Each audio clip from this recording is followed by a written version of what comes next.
All right, welcome everyone. We're going to go ahead and get started. Thank you for waiting patiently. Tonight, we are welcomed here by the curricular team. We call them CTLs here at Meridian High School. Some of their responsibilities are for grades 9 through 12. Some of them wear the hats as a CTL for grades 6 through 12, so they work with students cross campus. Good evening to families. Welcome to the Meridian High School Curriculum Overview Night. My name is Matt Sowers. I'm the Director of Secondary School Counseling. I was talking with a few families before people walked in tonight. It's been about 3 years since we've had an in-person curriculum night. So we've been well rehearsed in terms of virtual presentations, but having families and students in person is amazing to see. Tonight, we're also live streaming through FCCPS YouTube. So welcome to our families that are streaming at home. Welcome to our families that are receiving this information as well, as we're going and having families access this at home and in person tonight through translation services. All information tonight will also be recorded, and we're going to be uploading it to the Meridian High School webpage titled The Course Selection Process 2023 to 2024. Tonight, as I mentioned before, you're going to be hearing from our CTLs, our curriculum teacher leaders. You'll also hear from our sustainability coordinator and myself. We're going to be discussing course sequences, course curriculum, graduation requirements, and an overall course selection process timeline, which I've been highlighting to all of our teachers for the last month, saying who's ready for next school year. If time permits, at the end, we will have an opportunity for those that are in person tonight to ask any questions that you have from the expert panel that we've put together. So without further ado, I'm going to go ahead and thank you again for being with us tonight. And I'm going to turn it over to Miss Eaton, who's representing our Language and Literature Department. Miss Eaton.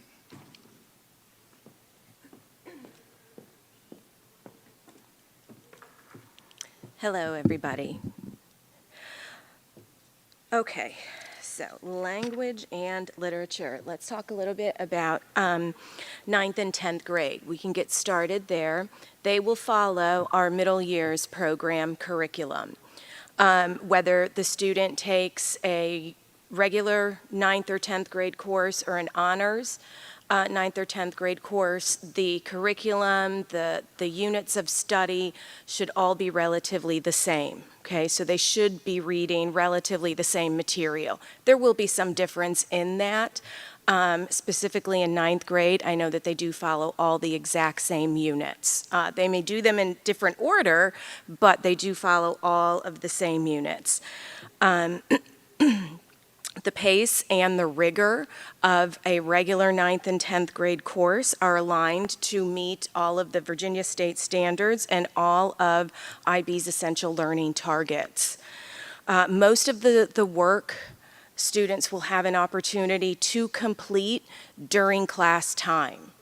It's if they do not finish, or perhaps if they don't use that time to the best of their ability, you may see that they will bring some work home.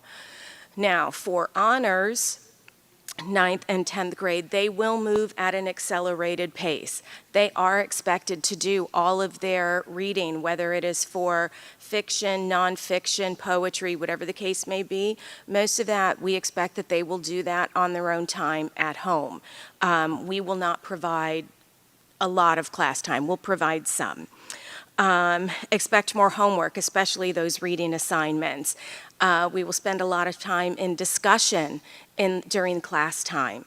So they may find that they don't have a lot of time to get any extra assignments done, so they may need to have a little bit more homework.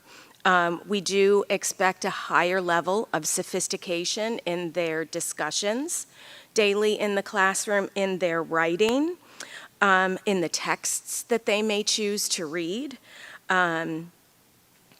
And we do have a higher level of rigor, as I stated before. It does not matter whether they take a regular level or an honors level as they approach the diploma program, okay?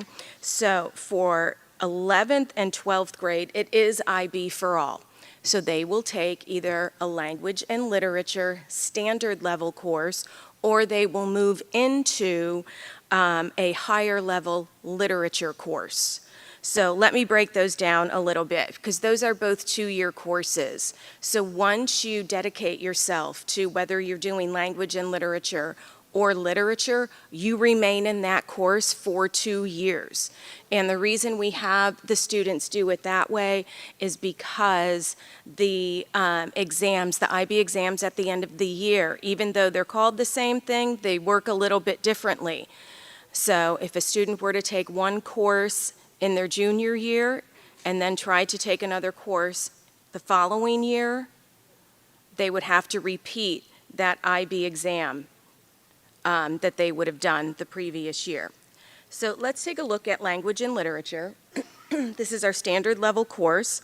The curriculum is split half. Half we will do regular literature, fiction, poetry, things that we're used to doing in English courses. The other half of the course is a language course where we will focus on nonfiction texts, visual texts, photography. We have a teacher doing album art. And students will learn how to analyze rhetoric, how to analyze the history of language, and non-written forms of discourse. In the end of their 11th grade year, they will have an individual oral that we will do in-house, and they will also, in their senior year, do paper 1 and paper 2. For our higher level literature course, they are focused on 13 different literary texts, and that is over the span of 2 years. They also work at an accelerated pace, again, anticipating that they will be doing most of their reading at home. They should expect more homework. They also have a higher level of sophistication and rigor in terms of text, writing assignments, and class discussions. They will have an extra IB assessment. Not only will they do the individual oral in their junior year and paper 1 and paper 2 in their senior year, but they will also do the HL essay, which is a higher level essay. Paper 1, paper 2, and the higher level essay are scored externally through IB. We also provide a few electives for the English department. We have creative writing, where students are available to take this 9 through 12, and they'll be writing in the 4 major literary genres: fiction, nonfiction, poetry, etc. We have a journalism class that they will actually produce a quarterly, I think now we're doing it quarterly, newspaper or magazine. So they will have the opportunity to research, write, and publish at least 3 pieces each quarter in the LASSO. As they continue, they can take that course 9 through 12th grade. Once they get into 10th or 11th and 12th grade, they can apply for leadership positions, which tend to look very good on their college resumes. For yearbook, again, that is grades 9 through 12. They will get practice in graphic design, writing copy, photography, journalism, and business management. Every single student, does not matter the grade level, they will have a hand in the production of the yearbook. And again, in 11th and 12th grade, students have an opportunity for leadership positions. Okay? And that does it for English. So at this time, we will ask Mr. Duche to come up for individuals and societies.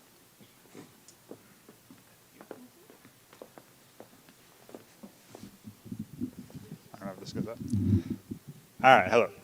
I don't know if that goes up. I'm Eric Duche. I am the CTL of the INS, or Social Studies Department.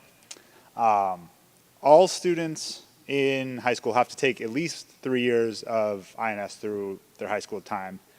All of them take World History 2 their freshman year, with some exceptions, but generally everybody takes World History 2, and then after your freshman year is when you start to get some choices on where you go. We encourage people to take 4 years of INS because it looks good for colleges, and we offer a lot of good electives as we go through the years. So I'm going to talk about first the options in 10th grade, then I'll talk about the options in 11th grade, and then I'll talk about the electives that can really generally start in 11th grade.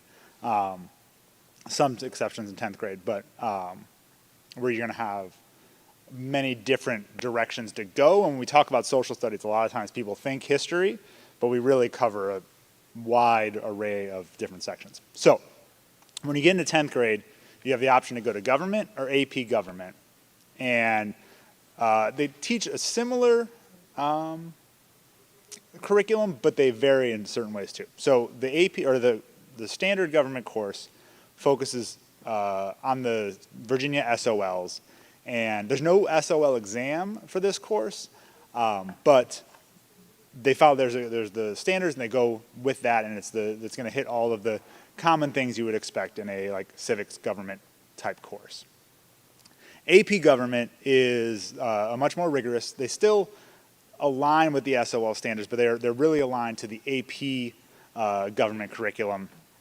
There's going to be higher level reading. They're doing much more analysis and writing. They're working on writing skills at a much higher level. The homework is going to be more difficult. The homework is going to be more frequent than in the standard government class. And at the end of the year, students take the AP exam at the end of the year for this class. There's no exam, like I said, for the government class. So the next required, so when you get to 11th grade, the last required course is a U.S. history level course. So your options when you get here is U.S. history and IB history of the Americas. I'll talk about IB history of the Americas is a little different because it's an HL course, and so there's going to be a little bit of a different path. But I want to talk about U.S. history first. So, like government, this is going to follow along with the standards of learning for the state of Virginia. This is a tested course if the student has not passed an SOL in history to that point.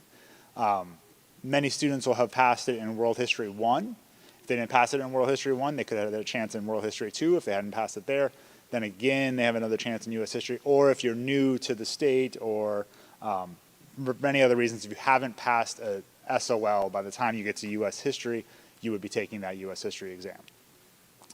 But it's a pretty standard survey course of U.S. history, starting pre-Columbian time period, coming up to modern day.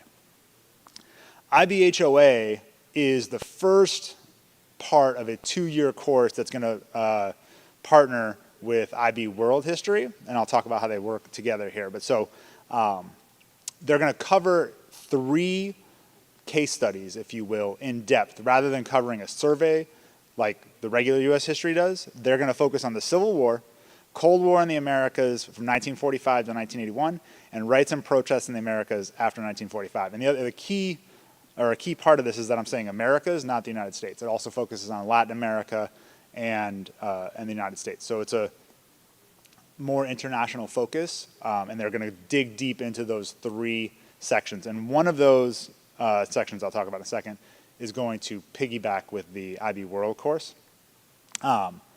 And they're also they're working on how to prep for the IA for their senior year. I'll talk about that in a second. But after the World History course, which is the one that comes after this, the students take an IB exam. So the exam covers content from both of the courses. So then, in IB World, this is the following year. This is the one that goes along with the IBHOA. They are going to also focus on 3 case studies. Theirs are apartheid in South Africa. This is the rights and protests. That's like focusing on the same ideas, but in different parts of the world, right? They focus on authoritarian and single-party states and the Cold War. In this class, they'll take what they started with the IA in the HOA class and build onto that and create their product there, and then the exam comes at the end. This course also can be taken as a standard level course, meaning that it's just a standalone, basically. Like, you don't have to take the HOA to take the World class, but you can't do it vice versa. You can't just take HOA. if that makes sense. So that's the 12th grade class. Now, within that time period, we also have a ton of electives like I talked about. IB Psychology is a very popular course. It's a 2-year course, much like I just talked about with HOA and IB World, but this is all IB Psych. There's an IA, there's an IB exam, and I'm not going to read to you the topics they cover, but those are the 6 topics they cover over the course of the 2 years. And again, they're digging into those. They have different case studies that they're going with that. They have a very case study heavy approach to these courses. IB Global Politics is another option. This is like international politics. They're looking at how international relations and sovereignty and power and human rights and peace and conflict and kind of almost a current events lens to this. This is a standard level course, meaning it's just a 1-year course. Students complete a political engagement activity as an IA, and there is an IB exam for this course. So, moving on, this year we have these next 2 courses we're going to be rotating. So next year we're going to be offering IB Business, and the following year we're going to be offering IB Economics, and then we'll rotate back. So in IB Business, the students study principles of business management. It introduces students to a broad array of business topics that can be expected to be covered at a college level. And again, there's an IA and an IB exam for this course. The following year, or next year, so the 24-25 school year, you could take IB Economics if that's something you're interested in. They have a bunch of different topics 4 different topics you can choose from, to choose for the 3 IAs. They focus on micro and macro, and the curriculum's changing a little bit. So what the curriculum looks like next year will be different than it would be this coming school year, or 2 years from now, I guess. The nice thing about this course, in 2 years, it does satisfy the personal finance and economics requirements. So if you're really interested in economics, this is a good way to knock out 2 birds with 1 stone. But this is a much more intense class than you would have in the regular personal finance economics course. And then last 2 electives we have, African American History was new last year. This is our 2nd year running it, I think. 2nd year running it. There's no SOL for this course. We're running it in a quasi case study basis, but we're also running it chronologically, covering American history through the lens and experience of African Americans, starting with the African diaspora and trying to get through modern times. And then finally for TOK, this is a course for students who are taking the diploma program, or going towards the diploma program. The goal of this class is to help understand how we know what we know, think open-mindedly, critically, and differently. There are 2 major assessments. The curriculum is going through a rewrite, and going forward next year it's going to be a 2-year course. Much like the other HLs, this will be a 2-year course. Currently it's a half semester of your junior year, half semester of your senior year. Moving forward, it's going to be a full year of each. But next up, we have Miss O'Keefe and our math department.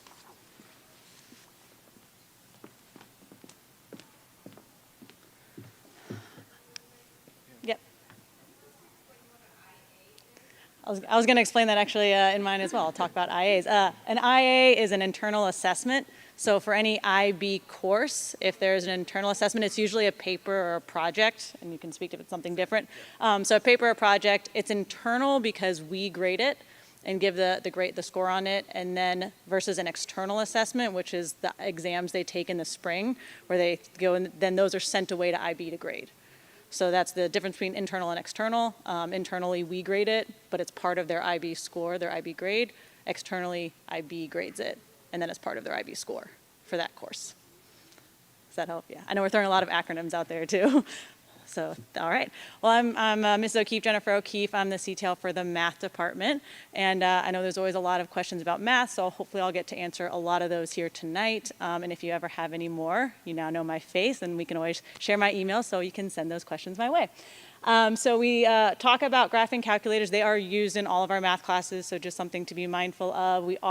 We do use virtual calculators like Desmos if your students have, or your children have talked about that, because now the Virginia state exams only allow Desmos, which is embedded into the exam. They cannot bring their own handheld calculator to the exam. So if they're taking a state exam for an SOL course, I'll talk about which courses take that and who takes that. They will be using that Desmos calculator embedded in the exam, but the teachers are making sure that all students know how to use that before their exam. All right, so I showed this pathway on the next slide. It can be overwhelming. It's on our math website. It's in our program of studies. The main thing I really just want to highlight is that there are so many pathways to get your student to where they want to go. So just making sure that they're working with their counselors, they're working with me. I'm looped into a lot of conversations about math pathways, and we just talk about where do you want to end up? How do you want to get there? Let's talk about your journey.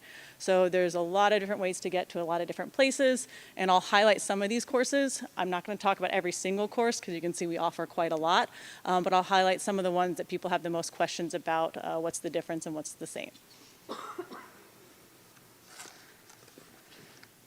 So first here I'm going to talk about geometry and geometry honors, the difference between those two. And so with our geometry, it's our standard level geometry course, state course that follows the Virginia Standards of Learning.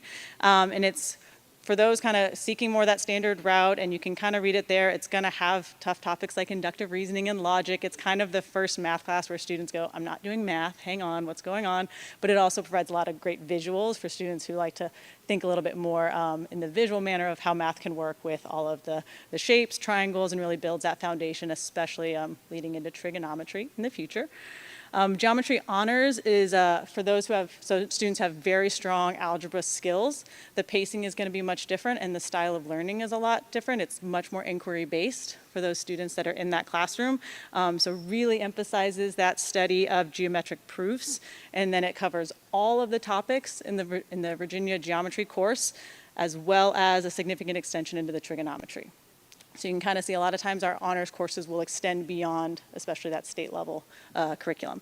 And so this course is for those extremely motivated students. They will have a bit more of a workload. So they should be expected to do some more homework outside of class, asking questions from the teacher outside of class, using that Mustang block as best as they can, and really enjoy kind of digging into the math and I kind of find that fun and enjoyable.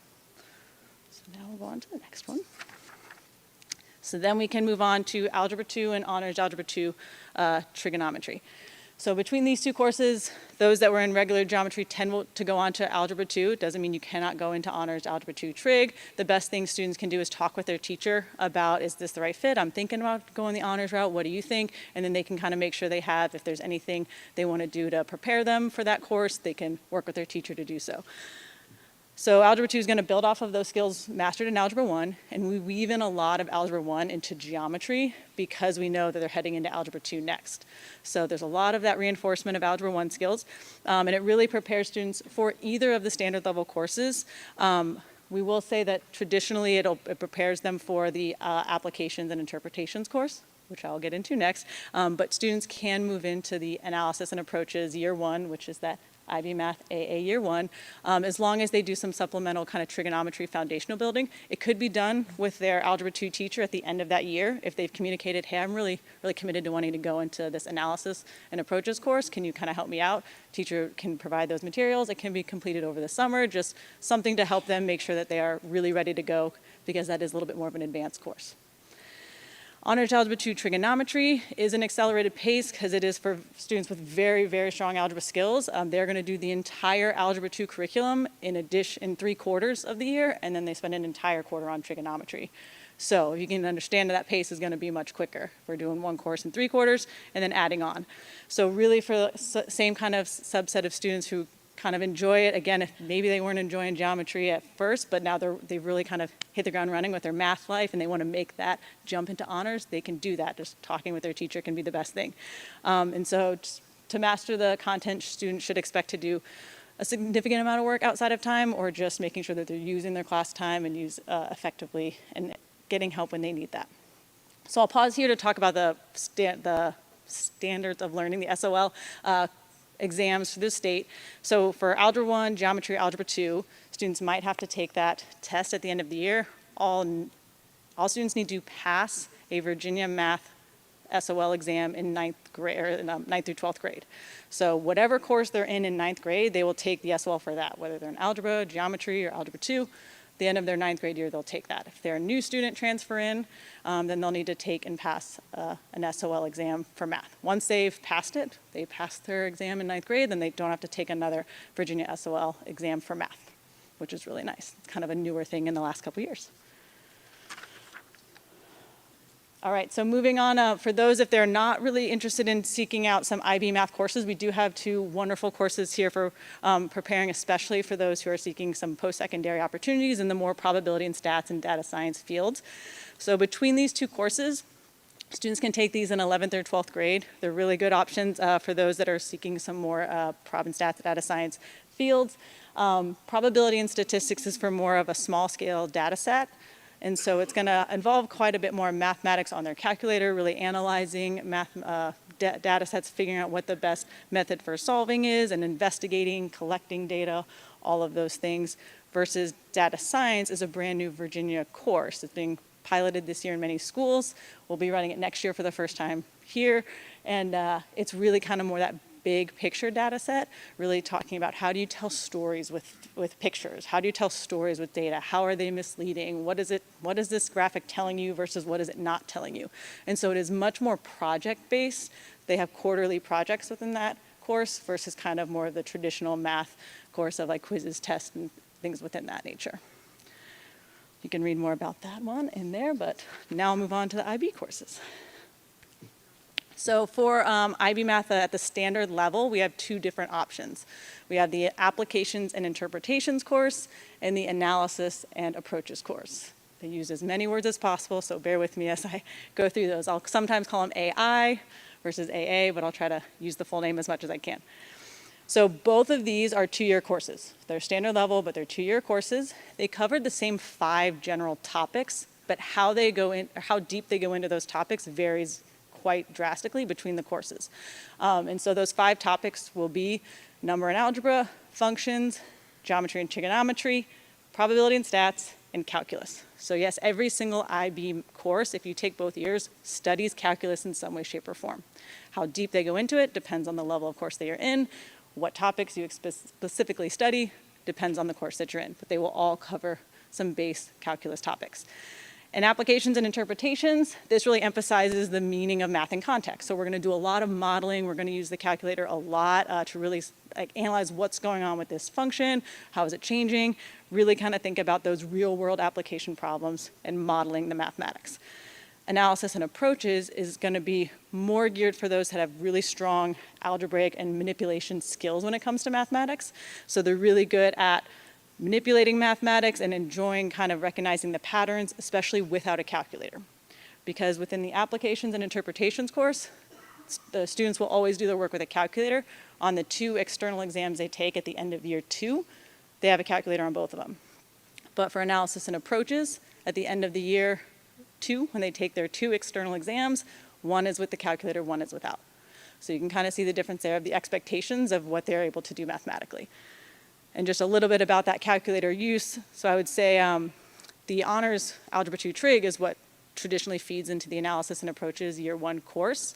And so within that course and within Geometry honors, there is a lot of calculator, non-calculator use to help students get used to that as they prepare for that Analysis and Approaches level course versus an Applications and Interpretations.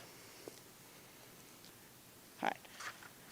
So the next option is for at a higher level math. So we offer one of the courses at a higher level IB. So that would be the Analysis and Approaches course is at a higher level.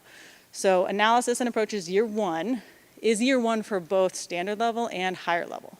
So from year 1 of Analysis and Approaches, students have a lot of options of where they can go, and a lot of it depends on the year that they are. So if they are a junior and they are taking Analysis and Approaches and they want the higher level math option, they can move on to Analysis and Approaches higher level year 2. They wanted the standard level, they could go to standard level year 2.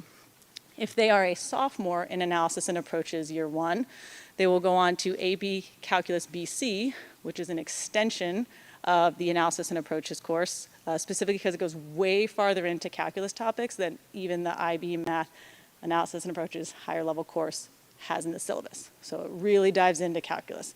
So they'll take that their junior year. They would take the exam, the AP exam at the end of their junior year.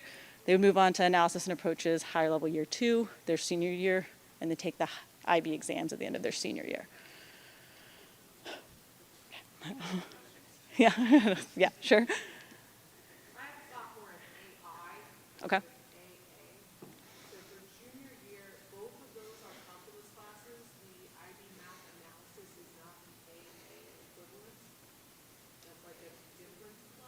So the analysis, okay, if we go back to the slide before, that would be the analysis, it would be year 1 of the analysis and approaches course. Yeah, that's the applications. And then there's AA year 1. And then you, so that, like, well, the applications, we only offer at the standard level. So that's where it kind of depends on the flow of the students. So like they could, in this situation, so if you wanted to get to calculus, it also depends if you're going for the IB diploma. If they're a sophomore in applications and interpretations, SL1, their junior year they could do applications and interpretations, SL year 2, and then their senior year they have opportunities for options if they've completed their IB math requirement. That's one way.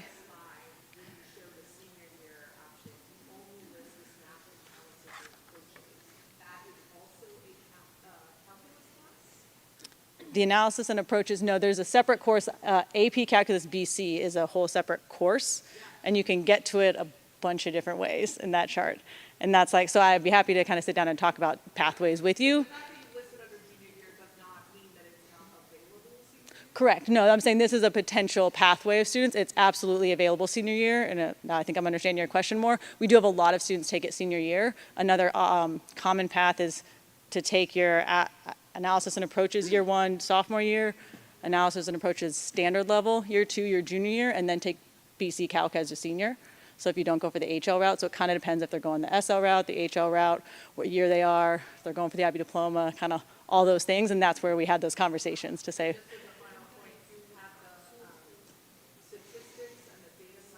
Mm-hmm. Those are not honors or IB.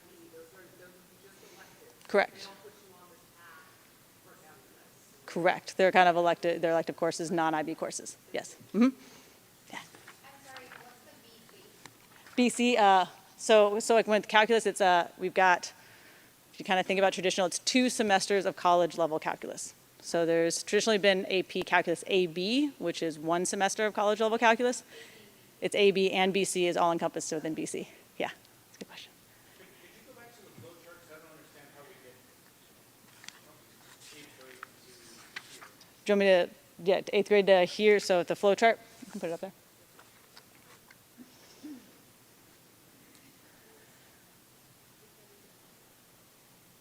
So I'm going to leave the flow chart up here next. I was done with my slides, and I will be passing it off to Ms. Pollack here next. And so I'll leave the flow chart up here while she's walking her way up, and you can take a look at that. Yeah. Could you just explain, if you have a child in 8th grade taking 8th grade math, Mm-hmm. how do they get the IB diploma at the end of the 4 years? So there's a pathway for them to get there at the end of 4 years. Yep. And so, and it'll be, there is another chart that we have on our math website that explains, especially if they're in Algebra 1 as a 9th grader, that pathway to get them to the IB diploma. In 4 years? They can get there, yes. Mm-hmm. Now taking summer school? There's an option. So there's a pathway we have open to them to get that IB diploma. And so there's a couple options of what they could do. They could take, one option is to take geometry over the summer after Algebra 1. The other option is they could take it concurrently with Algebra 2 through that High-C platform that we offer. Why is the default that you have to go to summer school? It's so I will say there's a lot of districts like that. Trying to say like it's an opportunity that not even a lot of districts offer, and we're really trying to make sure we want all the students to get there if they possibly want to. So that is the pathway to get there. If you are a 9th grader in Algebra 1, you have 2 options. One would be a summer school option. One would be taking geometry concurrently with Algebra 2, your sophomore year. Through that, again, we have that the High-C platform, which if you're not familiar with the High-C, the hybrid classroom, it would be an online self-paced course that you could take. I know, and I know there'll be Q&A at the end too, so I'll be here for Q&A. So we've got Ms. Pollock up here next, unless you want to. Yeah, I just want to make sure, since we have enough time reserved for science, we have language acquisition, CTE, VPA, and PE. So we're going to reserve the questions for the end. And then, of course, if we're not able to get to some of the questions, we will have Post-it notes available for families to fill out for us. And then the experts that are here will make sure to follow back up with individual families if we don't get those answered tonight. All right, Ms. Pollock. Yes. Hello, I'm Mrs. Pollock, Carrie Pollock, and I am the CTL for Science. My slides are decidedly fewer, and I will be happy to answer questions at the end and also direct you to the program of studies to read about the content that's covered in our science classes.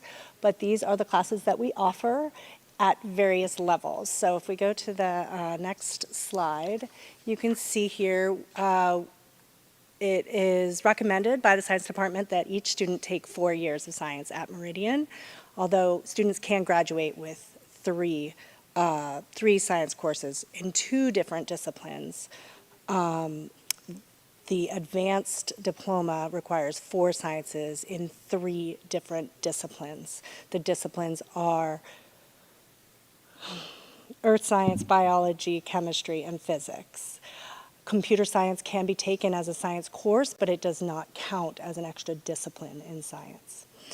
We only have 1 verified credit, just like math. That is new in Virginia. That means that once students have passed a science SOL, they are done with SOLs. So most students take that SOL for their first science class in high school and pass successfully and move on. If they do not pass, they have a chance the next year in that science class. They also, for students that transfer in or have taken a different course somewhere else, they also have the opportunity to take an SOL for a class after the first year of high school. But on the next slide, let's go ahead and take a look at the general options for the 9th and 10th graders. It's an MYP curriculum for all 9th and 10th graders. We generally have our freshmen take biology and our sophomores take chemistry. But we know that not every student comes prepared to dive into a full biology course as a freshman. So Virginia has created a course that is called Environmental Science, and it is a science skill building course. And it's a very helpful course for some 9th graders to get on their feet before they move into the full year of biology. So that is why I have it arranged like this on the slide, because environmental science skills comes before the biology class. There is other environmental science offerings here at the school that are taken generally as the junior and senior level. But you can see I kind of have them aligned in pathways so that if you take environmental science or science skills first, you're going to take bio or earth science the next year and push chemistry off to junior year. Generally, we see that the skills that we need to build in 9th grade are graphing, measurement, drawing conclusions, reading in the content area, and all of those things need to be fully developed before you go into chem. So that is the 9th and 10th grade look. We do get a lot of students taking general biology or honors biology, and then moving to general chemistry or honors chemistry. There is a strong encouragement to take an honors bio or an honors chem before enrolling in a DP course as a junior or a senior. It's not required, but there will be a big jump in the work level and the ability of a student to work on their own to cover the content their junior year if they haven't taken an honors level before that. Now, taking both might not be a requirement. We know that biology has a less mathematical, less process learning than chemistry, and so some students have a strength in that. There's a lot of diagramming and labeling and understanding the parts of a system in biology, and in chemistry we get a lot of calculating and physical analysis of situations. So we do see strengths in every student, one towards biology and one towards chemistry, pretty commonly.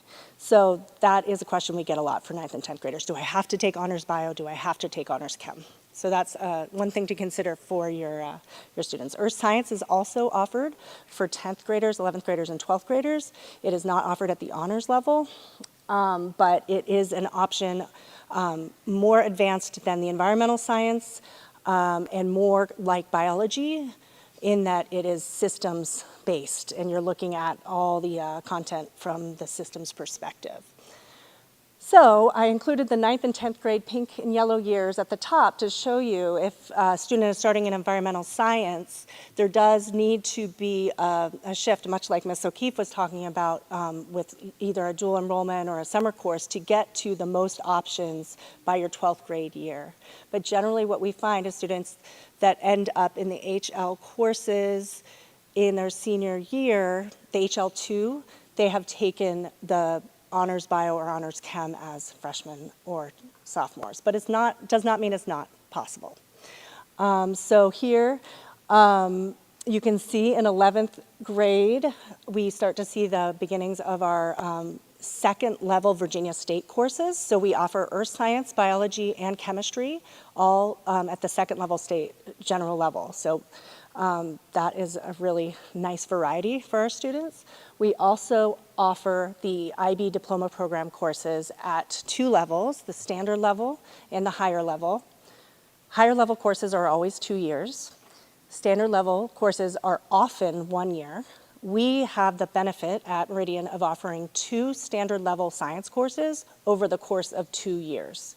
So IB Environmental Systems and Societies is a standard level content course that we take 2 years to complete.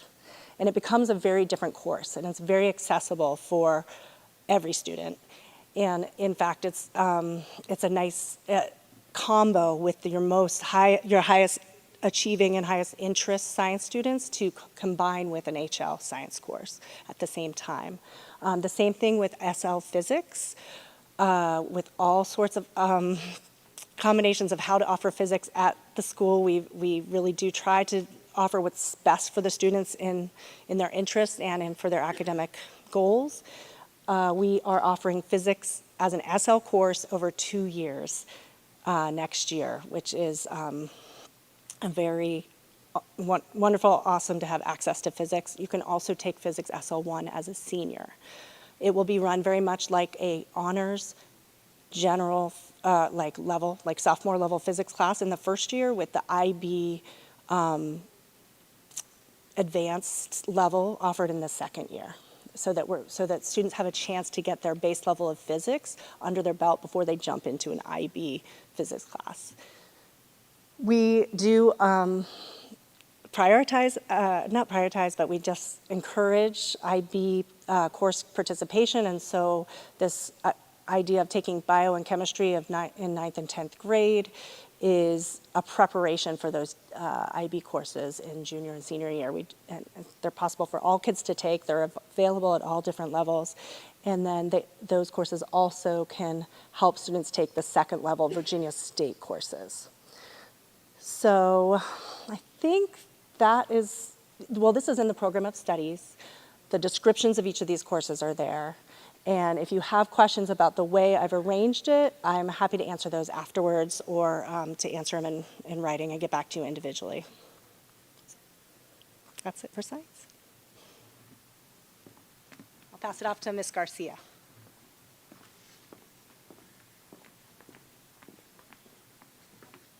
Hola a todos. I am Holly Garcia. I am the CTL for the Language Acquisition Department. In order to graduate from high school, students have a few options. They can earn a standard diploma, which requires 2 consecutive electives. Many students choose language acquisition to fulfill that requirement. In order to graduate with an advanced diploma, students must have 3 years of one language or 2 years of 2. Most students choose 3 years of one, but occasionally we have a student who will take French 1 and French 2 and decide not to pursue French 3 and go on and take ASL 1 and ASL 2, which will fulfill the requirement. Additionally, we have students who pursue the IB diploma and must take more courses beyond level 3. Currently, we offer 4 languages here in FCCPS. The Language Acquisition Department, I think more than any other, is a true 6 to 12 department. Most of our students start their language courses in middle school. And so the high school levels are primarily 2 or 3 and above. Middle school offers levels 1 and 2 after a carousel program in the 6th grade. 6th graders take 4 separate quarter courses: an intro to Spanish, intro to French, intro to ASL, and a design course that I'm forgetting the name of. But it is like coding and the language of computers. After that, students go ahead as 7th graders and they decide what language that they want to pursue. And that's particularly important for students who want to pursue the IB diploma, because the more levels of language that you can take before you take those IB exams, the more successful those students will be. Currently, of the 4 languages we offer, ASL does not count toward an IB diploma. So if you have a student who is considering the IB diploma, even as a 5th or 6th grader, any younger siblings coming up, know in advance that ASL isn't an option for that. If you look on the next page, we have, oh, you're already way ahead of me. Okay. If a student's goals do include high proficiency or a near fluency, we recommend as many possible years of language study. I remember coming to work here and being absolutely floored by seniors walking around super proficient in a language that was not their own. We push our students really hard in classes. We require them to practice the 4 levels, or the 4 components of language, that is speaking, reading, listening, and writing, in a variety of activities in the classroom, outside of the classroom, for homework. We have a focus on grammar and vocabulary acquisition, but primarily we're working towards skill-based language, that they are able to find the bathroom when you go on vacation with them, that they are able to order in a restaurant and get what they want. We're really pushing towards these skills.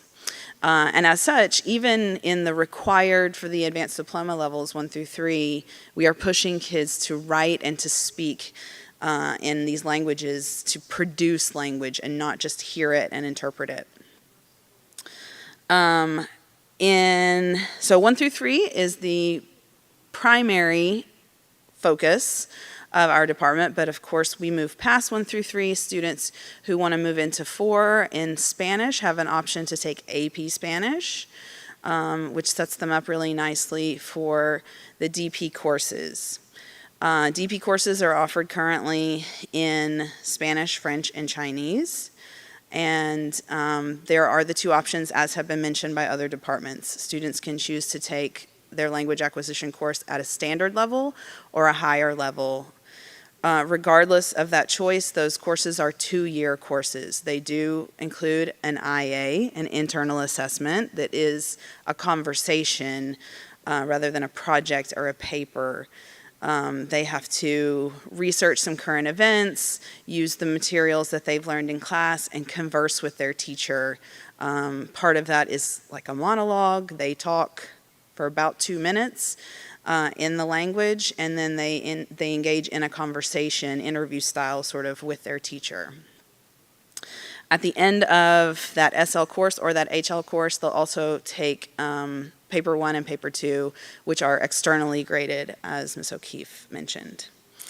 The difference between SL and HL is the focus on literature. Both programs are still focused on language and understanding grammar and using proper tenses and good vocabulary. But HL students have a greater focus on literature in the target language. With that, short and simple, I would like to pass it on to our sustainability coordinator, Ms. Nicole Jones.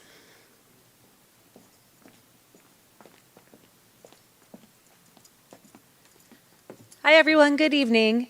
I'm going to talk to you a little bit tonight about career and technical education. So know that I am not a career and technical education teacher, nor have I ever been. However, I've spent a lot of time working with teachers and with students in regard to career and technical education. Many of us, when we were students in school, this would have been considered vocational education. So know that those things are synonymous. So this subject group really is not cohesive in the way that the rest of these are. It is essentially looking at multiple different career pathways that students could take throughout their high school journey, the elective courses that we have available to them. And so what I will kind of show you is the big picture overview of what we have here in-house at Meridian that is available for our students. So we offer 6 CTE pathways here in-house, and you can see them on the screen up there. So we offer computer graphics, just like it sounds, utilizing computers to design digital artwork, things of that nature. Ms. Sample, who you will see shortly, teaches that course, so she can speak to it a little bit more effectively than I can. We offer computer science, both AP Computer Science and the diploma program Computer Science course. Design. So design is a vague term, but it truly is like engineering, technology engineering and design. So looking at product design and also structural design and things of that nature. Emergency medical technician. So this is actually, we have a specialist in the field who comes to the school to teach this course for our students who would like to earn EMT certification. Energy are new courses that are offered here at Meridian, and this is kind of cutting edge stuff. There aren't really any schools in Virginia that are offering this yet. So Dr. Rohr here is actually designing the curriculum for those courses. So we will offer energy supply and energy demand next year. And then sports medicine. So many of you who have athletes are familiar with Coach G. She teaches sports medicine here at the high school as well. And so we have many students who are working towards receiving credentials in regard to sports medicine and training and help with athletics here around the school. This chart, again, just reviews those 6 categories that we mentioned, and it shows the progression. So you can see that some of the courses are not available to students until they hit 11th and 12th grade because they're in the diploma program, so they're only offered for 11th and 12th graders, whereas others are available beginning 9th grade. Much like Ms. Pollock's science sequence, you can see that kids can pick up those classes later on, so you don't necessarily have to start it in the 9th grade to start something new. They're true electives, so if students are interested, we want them to explore those options. A lot of you I've already seen before in other meetings, and you hear me say that there's a lot of value in realizing at this age, yes, this is something I want to do and to pursue and once I leave high school, but there's also a lot of value in realizing that maybe this is not something that I want to do before you all are spending tuition dollars on it. So just something to consider and to keep in mind. And on that note, to continue talking about electives, I just mentioned Ms. Sample, and here she is.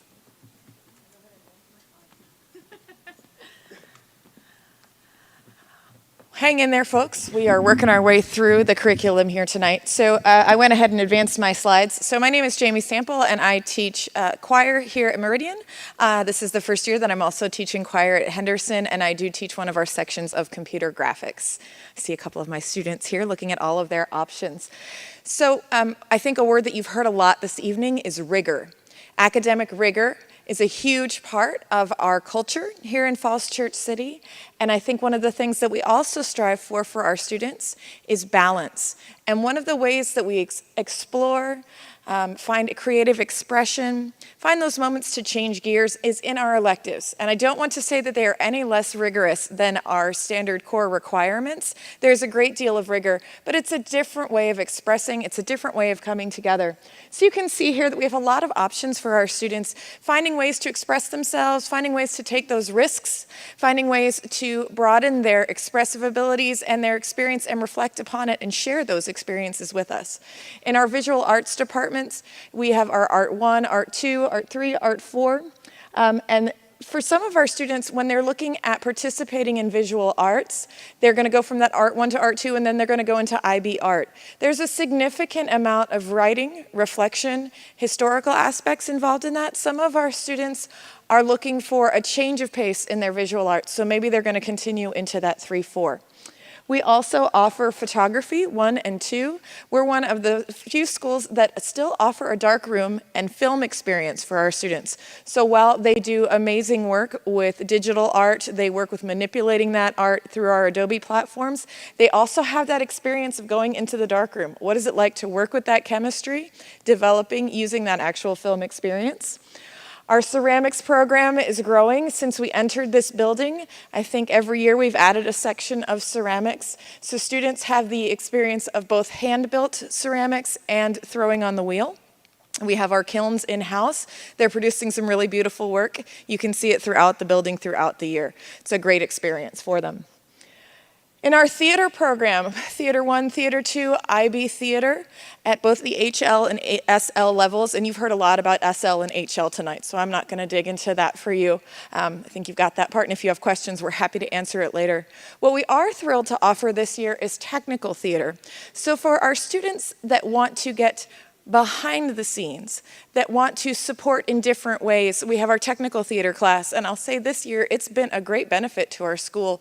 Our students actually have their class in this space. So they come in, they learn how to set up the soundboard, they learn how to set up the light board, they learn how to work all of the equipment for all of our curtains, they delve into projections, they delve into the programming that's involved. Most of our systems at this point in this space are on digital platforms.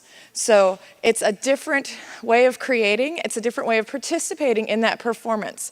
We also have our hand tools, we go through a lot of safety training, and they built our sets for if you came in this fall and got to see Pippin. All of our sets built and painted by our students, working together to support our students in just a little bit of a different way, and to see what it really takes to put together a full production. So they can have that experience both in the classroom as well as participating in after-school volunteer situations. Our film studies program continues to be strong and very popular. You do not have to have film studies 1 and 2 to come into that IB track. It's another way to kind of balance out that portfolio. I will caution some students go, oh, film studies, I'm going to take that. That's going to be an easy one. It's not going to be an easy one. It's going to be interesting. It's going to be challenging. It's going to be analysis, investigation, as well as production. So it's not just to sit back and let it come to you. In all of these ways, we expect our students to dig in, find their form of expression, and we look forward to seeing what they share with us. In our music department, you'll see both instrumental and vocal music represented here. It is a great joy to watch a student grow through their music program over their 4 years. When we talk about what colleges are looking for, when we talk about things that look good on diplomas, things that look good on transcripts, that continuity of study, that continued involvement and growth in a particular area is something that colleges see. So when they see a student that grows through their musical program, continues to develop, continues to perform, continues to engage, that's something that matters. So when you consider how to fit all of these things in, these are great questions to ask counselors, to ask your elective teachers. My student loves choir, my student loves band. How do they stay involved and still maintain this academic rigor that's so important to them? Can they do sports and do band and choir? They absolutely can. Can they do an instrumental ensemble and do a diploma program? They absolutely can, and we're here to help them figure out that journey. As they continue through their involvement in an ensemble, they also have the option of IB Music. IB Music is not a place where they participate in an ensemble, but it is an understanding of analysis, composition, and expression to a deeper level. For our students that are interested in guitar, our guitar program is growing, so it says guitar here, but it's also guitar in the rhythm band. So often in our guitar class, you will hear basic rudiments of guitar from both a chord and pop stand, as well as classical understanding of the instrument, and then the addition of what is it like to play that instrument with other instrumentalists, with piano, with drums. Maybe you've got a lead singer in the band. Well, what if we have a bass? How do we come together as an ensemble? And I think that's one of the things we see in all of our music ensembles, that coming together, that collaboration, working together towards that goal while still building those individual skills. So we have some wonderful options for that time of balance, for that opportunity for our students to switch gears throughout that academic rigor of the day. And if you have any questions, we're happy to answer them for you.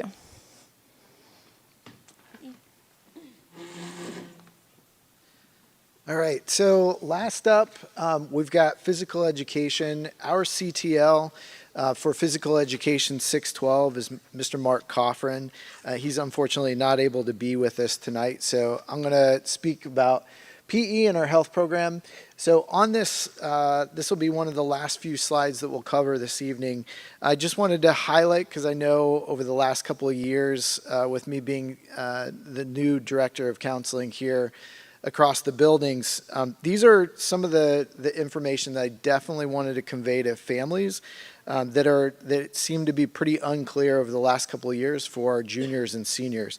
So all students at some point in the state of Virginia for a standard diploma or an advanced studies diploma must complete 2 years of physical education, PE 9 and PE 10. During PE 9, whether the student takes it during the school year or they take it during our summer academy program, 3 of those quarters are dedicated to the physical activity. 1 of those quarters is dedicated to health. The piece that is typically overlooked is that there is a requirement for all graduating seniors. By the time a diploma is awarded to them, they must have on record or on file a certificate saying that they completed the first aid, CPR, AED, and the training. So that hands-on training and those online modules is typically delivered during PE 9, whether it's during the summer or during the academic school year. PE 10, they change it up slightly because of the driver's education component. So students will take about 1 semester of PE. They'll take 1 quarter of driver's education, another acronym there, DE, not for dual enrollment, but for driver's education. And then 1 quarter will be dedicated to health and family life education. We also have, for some of our student athletes that are looking to improve on their fitness, we offer championship training levels 1 through 4, and that's open to any students grades 9 through 12. And I want to close on one of these last few slides here, just highlighting the course registration timeline. So I've been reviewing a lot of this with our faculty of recent and then in the next few weeks. So you're going to get a lot of different presentations, whether they're evening sessions, whether they're during the school day, or such as like a rising 9th grade, we have a breakfast opportunity. I've highlighted in bold for all the families tonight, for the families that are home streaming, our evening sessions and sessions that are open to families. All this information will be conveyed to your students so that they know in advance when a counselor will be presenting to students, much like what we're doing right now. We'll have our entire 9 through 12 school counseling team deliver a modified or abbreviated version of the presentation you received tonight. And then they'll go into how students actually register for their classes for the next school year. The one slight change that I do want to add from previous years with the course selection process, feedback that I've received over the last 2 years was families weren't necessarily informed about what courses students select. So what we're trying to do and be as transparent as possible this school year is all registration we're asking for our counselors, or my ask is for our counselors to meet individually with all of your students grades 9 through what will be 11th graders. And then the middle school counselors that see current 8th graders will be working on 9th grade material. But what I'm asking is for all registration process to be completed on Friday, March the 3rd. And then what will happen is a portal, the PowerSchool portal where you access grades and feedback, that will be turned on, and then you will get a notification through the morning announcements. I'll also send out an email reminder speaking specifically to families saying you're more than welcome to log into PowerSchool. You can see the courses that your student has selected that the counselor uploaded on their behalf. And then you'll have roughly 1 week to March 10th to make any changes that you see fit. And then after March 10th is when all the CTLs that are in front of you now are going to be working with the administration and myself to help prepare and build the master schedule for the following school year. So I do want to also kind of highlight, we've got a couple more slides here. So the next slide highlights next week. On Monday, January 9th is when we're going to have what's called a course selection fair. A lot of the members of our team tonight are going to be presenting to students who are going to be walking around during stable block, that's during the school day. And they're going to be able to consume a lot of what has been shared by the teachers and by students that are currently enrolled in those classes, showcasing all the classes. The following night, January 10th at 7 p.m., you'll get a chance to meet, again, Nicole Jones, our sustainability coordinator. She's going to talk about our CP program, which is new. And I've linked into the presentation, and all of this presentation will be linked onto our main Meridian webpage, as well as the morning announcements. And there's a link to a coffee that Ms. Jones and Mr. Singer, our IB coordinator, led in December, which is fantastic. But they're going to be diving deeper into all the information that we covered tonight for the diploma program as well. I do know that we started a few minutes late trying to get the technical piece ready, and for our families that are at home, for our families that are here accessing translation services. We do want to be mindful of time. I am going to open it up for just a couple of questions, and then we'll try to get everyone out of here within the next 10 minutes. And then if you don't get a question answered, as I mentioned before, we do have Post-it notes available for families. So if there are any questions, we do have a couple minutes. I'll call on you, and then I'll repeat for the families that are at home, and then we'll offer it to our experts in the panel. So the question is, when do you find out about the summer school options? So either Mr. Duche, do you want to take that? So Mr. Duche also is one of our lead high C teachers and one of our lead high C teachers of our summer academy program. So we'll have a summer school information day for the kids coming in usually March, where we'll give them all the options that we have to offer. We offer all 4 of the core courses, not world language. So we offer some courses in INS, some in math, some in English, and some in science. Oh, sorry, some in science. Sorry. And then we also offer PE and health and personal finance and economics. But we'll have that information night in March, or that information day in March, and then it usually gets started in the beginning of June. I'm sorry, just for summer planning purposes, so when's the actual time For the courses to start?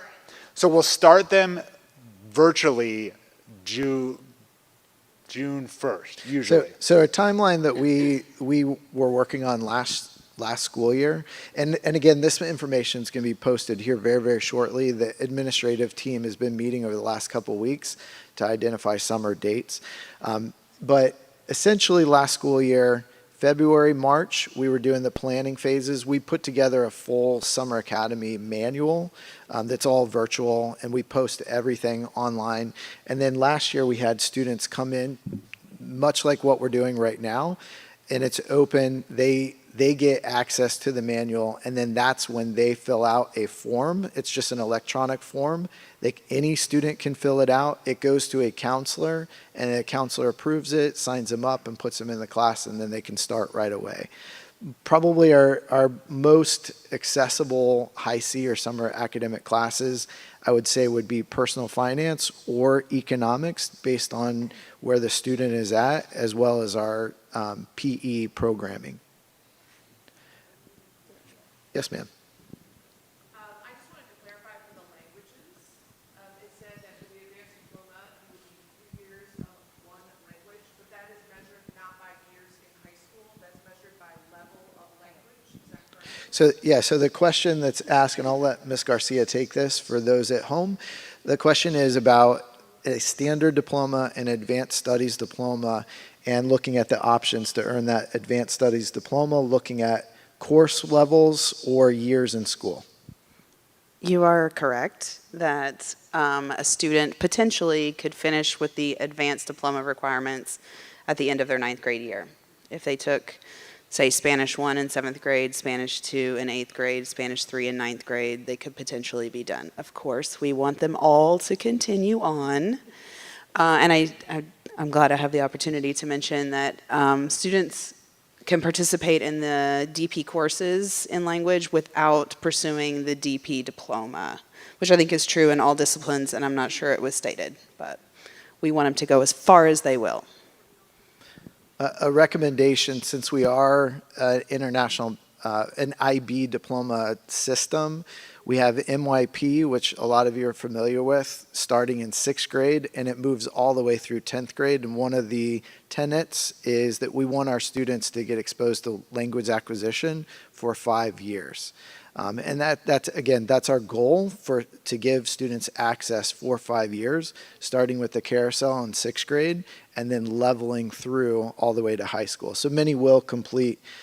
One of the criteria is language acquisition, moving towards that advanced studies diploma very early, as long as they meet the rigor and the requirements for everything else. Any additional questions? Yes, and then I'm going to come right to the back. Sorry to keep hammering on this, but Ms. O'Keefe? maybe I'm No, not I'm good joking. at math, or I missed something. But from 8th grade math, for current 8th graders, I'm counting 5 courses that they need in 4 years. Could you explain how you expect 8th graders who are currently in 8th grade math to be eligible for the IB diploma?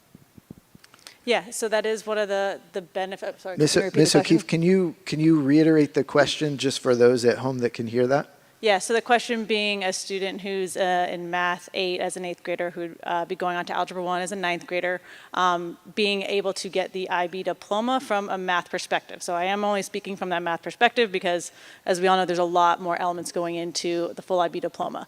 So there is a pathway option to that. There would be 5 courses, and then how those students would take those courses depends on their pathway and everything else that goes into what they're taking. And that is a really great benefit of us being a small district, is that we can provide a lot of these unique pathways and that are very individual to students based on their needs, that we can do that here in Falls Church City. So it's just really about working and partnering with their counselors and me on what that looks like for that student. If it's something that they they're going for the full IB diploma, I can help them with what their math journey would look like, and then they would need to talk with all their other CTLs and counselor about the other courses that would go into the full math diploma. If a student wants to access an IB math course within their study here in high school, they can absolutely get all the way to an IB year 1 level course in this situation by their senior year, without having to do the summer school option or the currently, they would still be able to access that IB Math Year 1 course their senior year. So it just kind of, like I said, since it's so individual by the students, it depends if it's access to IB Mathematics, is it the full IB diploma, is it a course, and what they want to do, that I'm happy to talk with and work with them. I know we had a question in the back. Yes, ma'am. Across all of the disciplines, we talked about honors level, we talked about standard level, we talked about higher level, advanced placement, IB. Is there will you be posting at some point how the weighted GPA is assigned to each of these different levels? That's a great question. So the question is, given all of the different acronyms we mentioned tonight in terms of the honors, the AP, the DE, IB, CP, all of the different acronyms, how do we know which ones warrant a weighted GPA or not? All of that information, I'll highlight that really, really shortly, but all of that information will be covered in the individual sessions with students, and those presentations will be linked for the public to consume as well. But courses that are delineated as honors level do not carry a weighted equality point.